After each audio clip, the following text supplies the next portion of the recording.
It's the calm before the storm right here.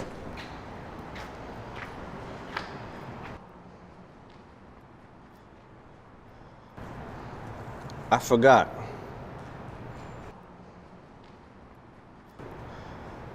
That's an awfully hot coffee pot. Eminem, Slim Shady, Marshall Mathers, Jimmy B. Rabbit, the Mom Spaghetti Guy. You know him, you love him, or you hate him. Regardless of what you think about the guy's music, there is no denying that he is one of the most commercially successful rappers in the world. He basically needs no introduction at this point. Everybody's heard an Eminem song at some point in their lives. You may have heard My Name Is, or The Real Slim Shady, or Without Me in the early aughts. Or if you're a Gen Zer like me that isn't offended by Eminem's lyrics, then you probably grew up with some of his later stuff like Not Afraid or Rap God. His tendency to piss off so many people through his lyrics, his cartoonish and theatrical storytelling abilities, and his emotional versatility have essentially made him one of the most influential and controversial figures in hip-hop history, as well as inspiring countless terrible white rappers that have broken onto the scene since.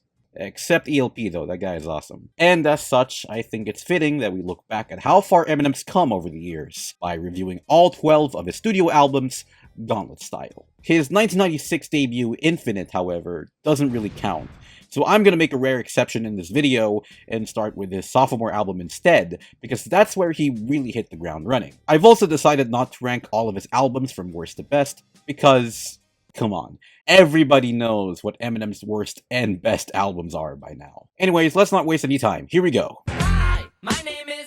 Let's kick things off with the album that really put Eminem on the map, the Slim Shady LP from 1999. This is where most people like us were introduced to the Eminem we know and love today. A cartoonishly violent, trash-talking white rapper taking his frustrations out on the whole world through storytelling that's edgier than an issue of The Boys, written by Lloyd Kaufman. And sure, the edginess of this album may come off a bit too on the nose. Haha, look at me, I'm saying a swear word that your parents wouldn't allow you to say. Isn't that cool?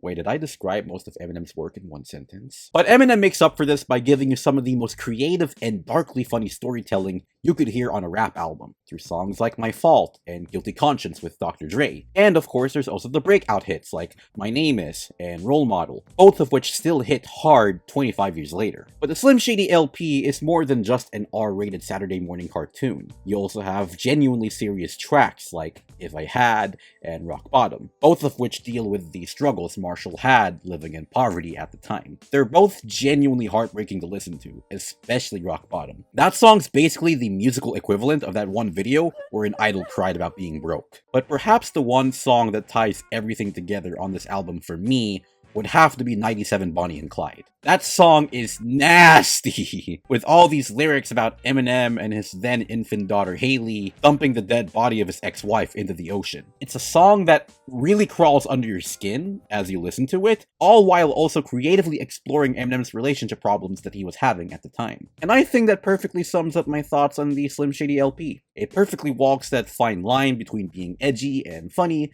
and this is more or less a perfect introduction to Marshall and his persona that propelled him to stardom.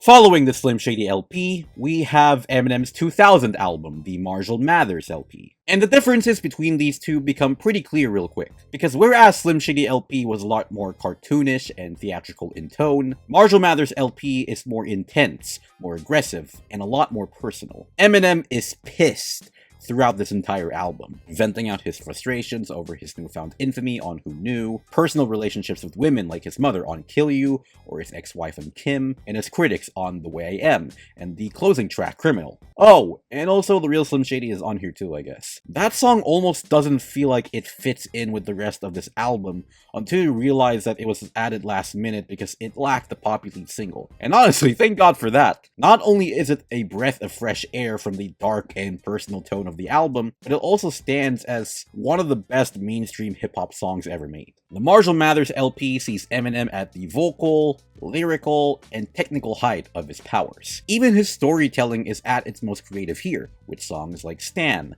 a song about a fan that grows more unstable and obsessed with Eminem's music. It's a tragic tale about the dangers of fandom and personal connection to an artist's body of work that remains Eminem's magnum opus as a storyteller. Taylor Swift could write an entire 10-minute version of All Too Well, but she can never write Stan. Kim also remains one of the most harrowing and disgusting songs I've ever heard in my lifetime, this side of Kendrick Lamar's Meet the Grahams. I can't really go too deep into what this song's about, since I'll probably get age restricted for it, but let's just say this is the last song you'd want to listen to with your girlfriend. The collab songs on here still go hard as well, like Remember Me with RBX and Sticky Fingers, Under the Influence with D12, and Bitch Please 2 with Dr. Dre, Snoop Dogg, Exhibit, and even the late Nate Dogg jumping in with his own verse. Really quite the all-star cast of features that you wouldn't really see on Eminem's later works. Because what the world clearly needs are 1,000 Ed Sheeran and Eminem collabs, right? Honestly, there really isn't much to critique about this album. Marshall truly knocked it out of the park here. And even if this album sounds more abrasive than its predecessor,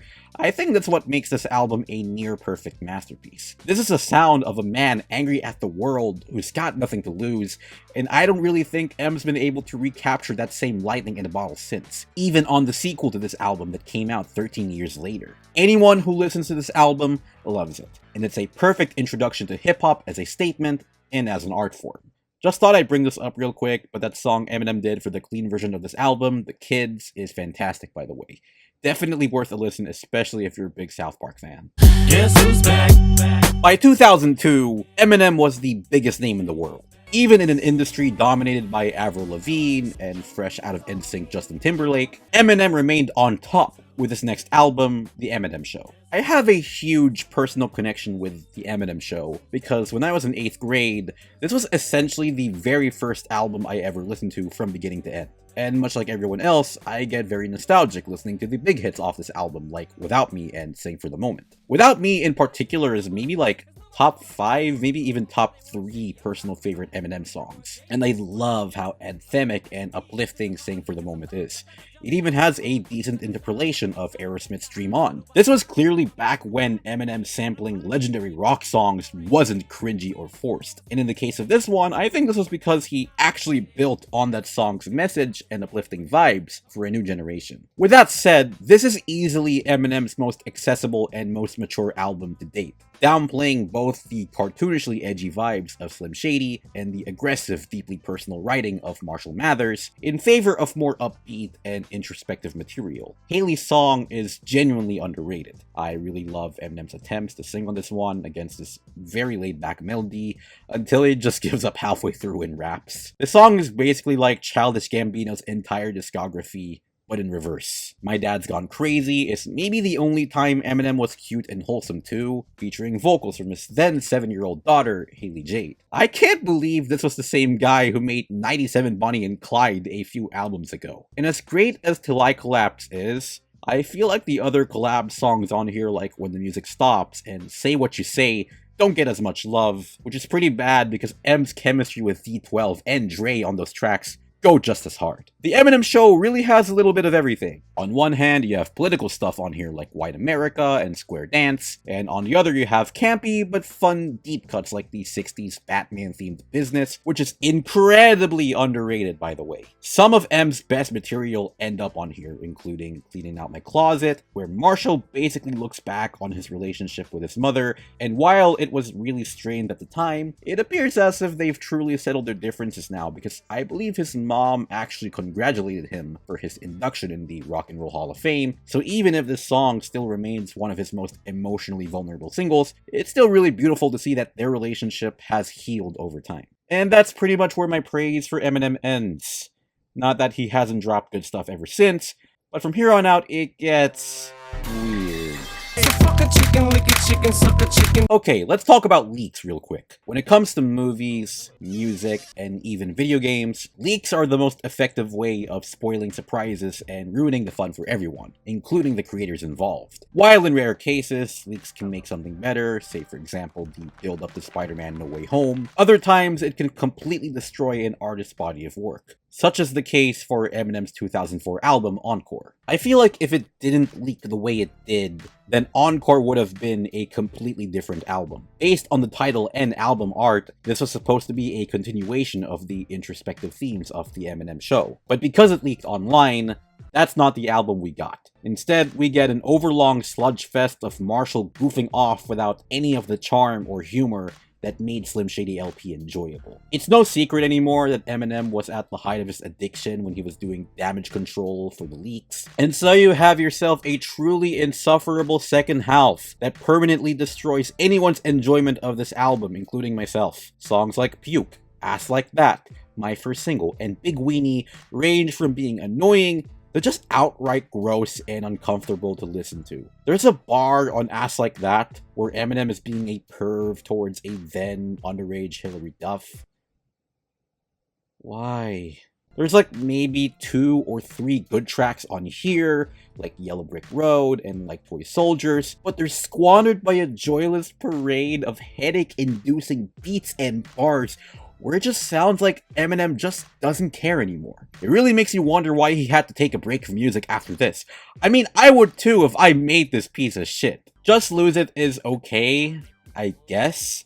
I mean, obviously it's supposed to coast off the goodwill of Without Me, but it fails with its awful beat, and Eminem phoning it in with these random references. Hey, remember Michael Jackson? Remember Michael Jackson child allegations? Hey, remember 8 Mile? Remember Lose Yourself? Remember Teletubbies? This album still sucks 20 years on, and is such a massive gaping wound in M's career that he would never fully recover from moving onwards. Eminem, I'm coming to kill you. It's the one with all the weird accents. So following the abysmal reception to Encore, Eminem went through the lowest point in his personal life. His best friend Proof was shot to death in 2006, and he was hospitalized for methadone overdose the following year. The late 2000s proved to be quite a rough time for Eminem, which helped to inspire much of the lyrical and tonal content of his 2009 album Relapse. This was supposed to be his big comeback, even going as far as returning to his horrorcore roots. In a way, this album is kinda like Eminem's Pinkerton, an uncompromised portrayal of an artist at the lowest point in his personal life that critics and fans didn't really get at the time, but now has become the subject of critical reappraisal as of late. Much like a lot of other people, I also didn't really enjoy Relapse at the time. I thought there were some songs on here like Bagpipes from Baghdad and We Made You that were just a bit much for my liking. And the constant use of accents on this album don't really help that much either. I'm also unimpressed with how this feels like a rehash of the Slim Shady LP. Starts out cartoonishly dark and edgy, until the second half where it gets all introspective and ends with a song about how Eminem doesn't really give a fuck, I guess. That's not to say this album is without its highlights. 3AM is a fun tribute to slasher movies. Insane is, well, I think the song's title can speak for itself. Underground is one of my favorite closing tracks on any Eminem album, and Beautiful still remains one of my favorite Eminem songs, even if the shoe size metaphors can get kinda corny at times. I also really love how mean-spirited Medicine Ball is, especially when it just spirals downward into mocking Christopher Reeves near the end. I really don't seem to get the beef M has with this guy. It's not like Superman 4 was that bad.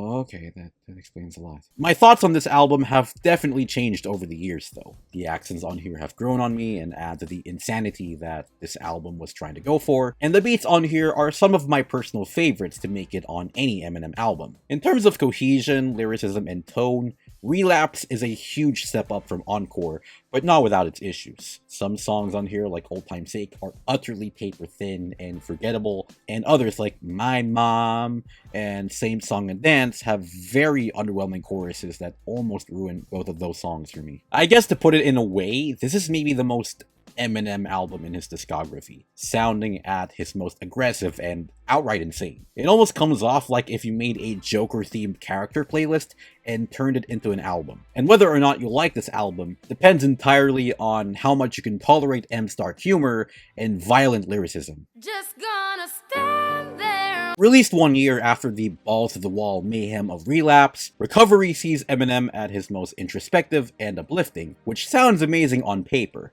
Unfortunately, we have ourselves what's his blandest album to date. I do have to give this album some respect though, since this was where I was introduced to Eminem's music as a whole. I still remember hearing Not Afraid and Love the Way You Lie a lot on mix back in the day, which for my overseas viewers is like the Filipino version of MTV.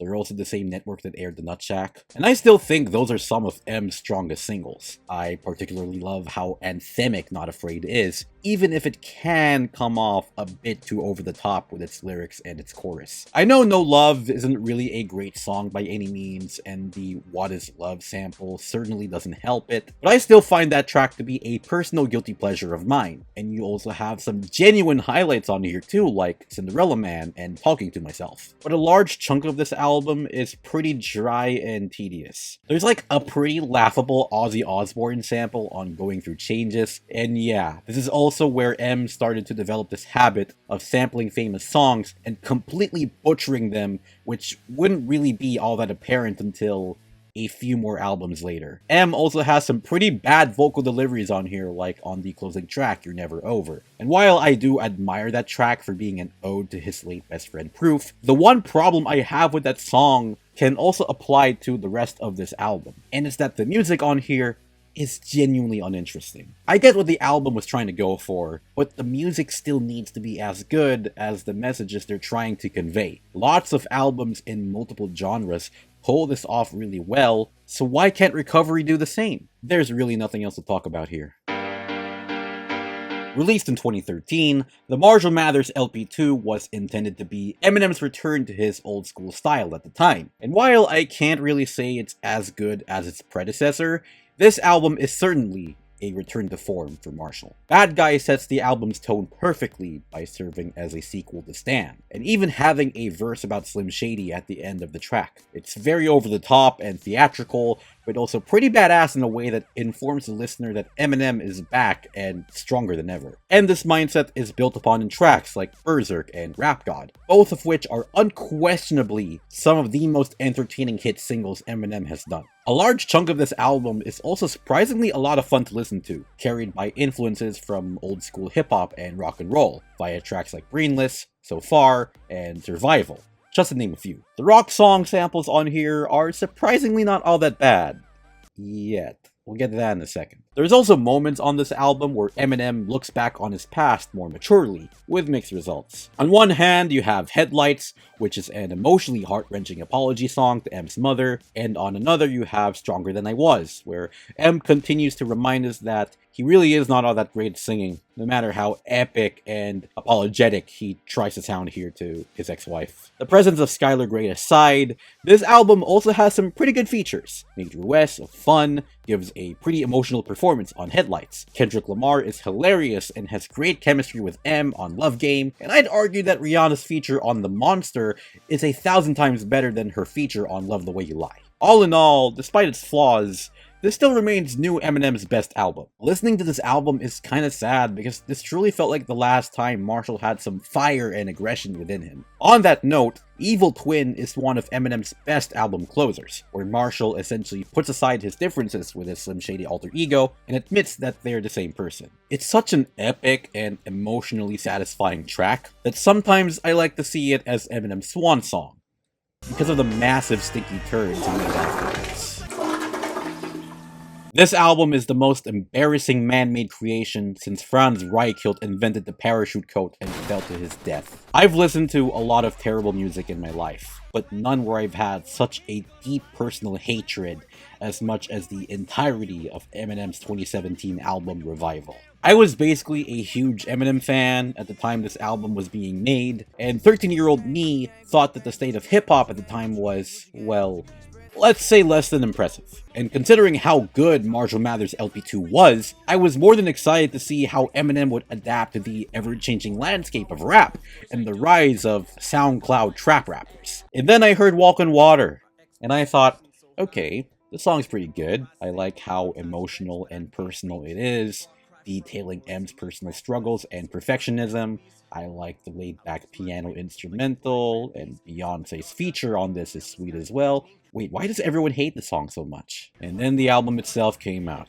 I still remember the day it dropped, December 15, 2017. I was so happy to get a new Eminem album in time for Christmas, until I heard Believe and Chloroceptive and that Ed Sheeran track. Yeah, this is one of the worst albums ever made. A lot of people have already pointed out why Revival sucks so hard, but I think the biggest crime this album commits is that it's a complete betrayal of everything Eminem stood for, or I guess you could say stood against, when he broke onto the scene. Even though I actually enjoyed his Subtract album that dropped the year prior, Ed Sheeran is such a plain and dull artist that old Eminem would have made fun of, instead of collaborating with him on what's essentially a shittier Love the Way You Lie. Not to mention that M ruined so many great tunes by the likes of Joe and Jet, Cheech and Chong, and the Cranberries by sampling them over terrible mixing, unnecessary extra drums, and bars so painfully cringeworthy they make Hobson look like Tolkien. Terrible features as well. Like Home with Alicia Keys is a laughably overblown and shittier version of Empire State of Mind, while Bad Husband with Ex-Ambassadors is just a shittier version of Headlights, but with the focus on M's ex-wife instead of his mom. The songs on here fall into 3 different categories. Shittier versions of other songs M already did in previous records, terrible rap rock fusions that would make even Fred Durst's ears bleed, and the most preachy and annoying political songs outside of Madonna's American Life. The album only gets good at the end with Castle and A Rose, where M essentially writes letters to his daughters and looks back at his methadone addiction that landed him in the hospital. But to add insult to injury, this album is over 77 minutes long, meaning you'd have to sit through some of the most insufferable songs in the history of modern hip-hop before you can actually get to the good stuff. And even then, those songs are painfully mid, with its overblown and OA production and vocal deliveries. The fact that that song, and by extension the whole album, ends with a toilet flushing should tell you a lot about this album. There's no redeeming qualities. It's just shit. Revival is devoid of any redeeming qualities, is heavily responsible for ruining Eminem's reputation beyond repair, and to this day remains my least favorite album of all time. Fuck this album. You know, everybody's been telling me what they think about me for the last few months. So Revival was pretty bad, right? It's an album so widely despised that even Eminem's most devoted fans think it's terrible. So less than 8 months later, Eminem, in a brilliant and mature move, unexpectedly drops another album essentially responding to everyone that disliked Revival.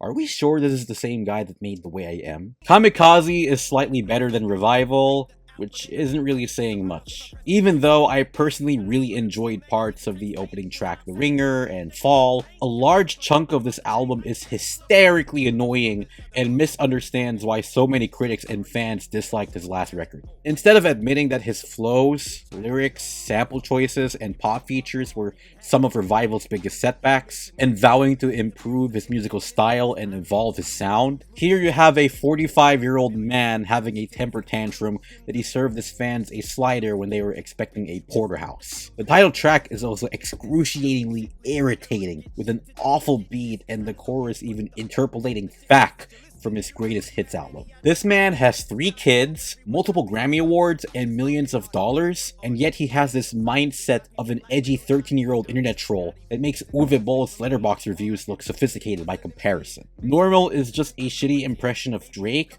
as if Drake's music wasn't already shitty enough. Jesse Reyes' feature on the double tracks Nice Guy and Good Guy hurt my ears. And Stepping Stone is an emotionally manipulative goodbye to D12, where M essentially laments how he used his band as his stepping stones. And who could ever forget his Venom song that's tacked onto the end of this album, that's just as laughably bad as the movie itself. Venom! Venom! It really doesn't help when the best song on this album is the one with Joyner Lucas in it. This album is a lot shorter than Revival though, so at least it has that going for it. I like the wobble wobble, shake it, shake it. Okay, so Revival and Kamikaze sucked. And so it only makes sense to think that Eminem's next release wouldn't be as crappy as those last 2 records. And with music to be murdered by, you'd be proven right. Or at least mostly right. Right off the bat, Music to be Murdered By is once again a bit of a comeback for the rapper. However, the bulk of this album doesn't really deliver on this horrorcore concept the album promises, save for tracks like Stepdad, which I guess is supposed to be a throwback to his Relapse era, for better or for worse, with one of the most annoying hooks M has ever written, and I Will, the dark and ominous album closer featuring every member of Slaughterhouse minus Joe Budden. Ironically enough, Music to be Murdered By appears to be a lot more laid back and entertaining than M's previous two records, as well as addressing criticisms from those records by bringing in more young and promising rappers as guest features, as well as the late Juice WRLD on the song Godzilla. There's also the anti-gun violence song Darkness, which applies this clever double entendre between Eminem's own struggles with fame and addiction with the perspective of the 2017 Las Vegas shooter. John Travolta reference aside, Darkness is a genuinely well-written track, and I have to admire M giving a more restrained performance in terms of lyricism and vocal delivery. The Simon and Garfunkel sample is handled pretty well, and I even really like the sound collage of shooting news reports that's featured at the very end of the track. Lock It Up is also a personal highlight of mine, and Anderson .Paak steals the show like he always does. His 2021 collab with Bruno Mars is excellent, by the way, and you should go listen to it if you haven't yet. This album still suffers from a lot of the same issues that plagued Revival and Kamikaze, including genuinely awful bars and pop culture references. Even Seltzerberg would say some of these references are not funny, and they made the epic movie, so... I also never want to hear Eminem and Ed Sheeran collab again, especially on a song that's supposed to be a dirty, sexy track like Those Kinda Nights. Was Justin Timberlake unavailable? So while I think Music to be Murdered By doesn't really function as a horrorcore album, let alone a concept album, it is a step in the right direction for Marshall after two big career blunders, and it's just a lot of fun to put on and vibe to. Lastly, I want to talk for a bit about the side B to this record that dropped about nearly a whole year after the original album's release. If there was such a thing as Eminem dropping slop, then this so-called side B would be exactly that. And it's really weird to say because Eminem isn't really the type of guy to drop slop, given he puts in a lot of passion and energy in nearly every record he releases. But this is not most releases. Higher is yet another Eminem song you'd hear at a UFC championship event, and Tone Deaf and Alfred's Theme are just straight up goofy. Actually, scratch that. Half the stuff on here is really dumb and goofy, and not even in an entertaining way. I don't even know why this exists. Genuinely, the only track on here I enjoyed was Discombobulated, but that's only because it once again harkens back to an older era of Eminem's career. I won't lie, I actually forgot half of the tracks on here by the time I started writing this. Guess that just speaks volumes as to how insignificant Side B is to the original album and the rest of M's discography. He's the Antichrist. And last but not least, we finally reach The Death of Slim Shady, which just recently dropped at the time of writing this segment. One thing this album has going for it is that it's a lot more ambitious than his last few projects, revisiting his past works and the theatrical horrorcore roots of his Slim Shady persona. In fact, even Eminem posted on his social media pages that this is supposed to be a concept album that should be played from beginning to end. Now, an Eminem concept album sounds good on paper. We all know that he's a very creative lyricist, so it kind of boggles my mind that M didn't make his own version of The Wall, or American Idiot, or Trench up until now. But unfortunately, as a concept album, it's pretty incoherent and spotty. Credit where credit is due. This album has some of the best beats, flows, and features M's had in years. Never in a million years did I ever think Jid would collab with M on Fuel, or would I ever hear Tagalog on Head Honcho. Shout out to Easy Mill, he a real one. But what makes this album very interesting to talk about is that Eminem is trying to do a character study of his own Slim Shady persona. Upon first listen, I felt like these bars were a bit much, even by modern Eminem standards. And I had a whole segment ready where I would just completely tear these bars apart, until I read a few Reddit comments saying that they're supposed to represent how Slim Shady has stopped M from maturing,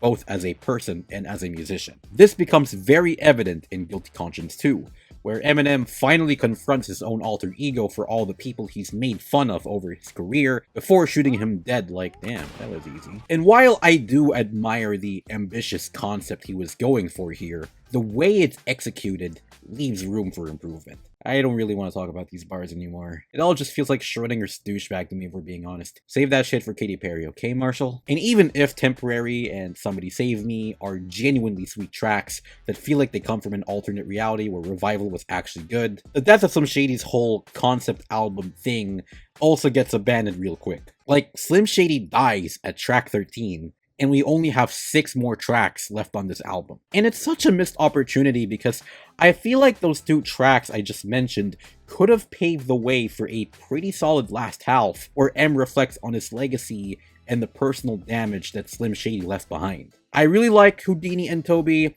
but I don't really think they fit all that well in the greater context of this album. They might as well could have been standalone singles instead. I really didn't like this record upon first listen, and I had a whole script ready to complain about how M is stuck in the past. But as time went on, I came to realize that that actually might be the point of this album.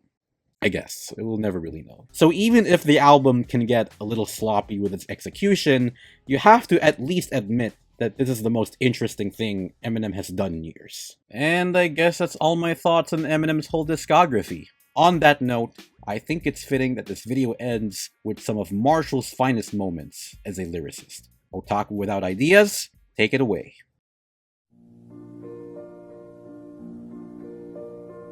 Your booty is heavy duty like diarrhea. She's like, that's harassment. And I'm like, yeah, and? Can I get a mouthful of flesh? And yes, I mean eating a penis. You heard of Chris Christopherson? Brackets, yeah. Well, I am Piss Christopherson. Look who's talking, dog. Like Brian from Family Guy. But it seems the more they studied my music, the more they remind me of eyeballs. I'm watching my pupils get cornea. Cornea. Dick's too short of a word for my dick. Get off my anti-disestablishmentarianism, you prick. I'm stabbing myself with a fucking knife in the gut while I'm whipping my butt, because I shitted on the mic like I getting cut. Please, do not remove me from this movie theatre, please. I did not even get to see the Mary-Kate shower scene. It's fun for me to just grab a boob, plus my penis got an attitude. I think that's all of them. Holy shit. Oh man, this is some weird shit. Mom spaghetti.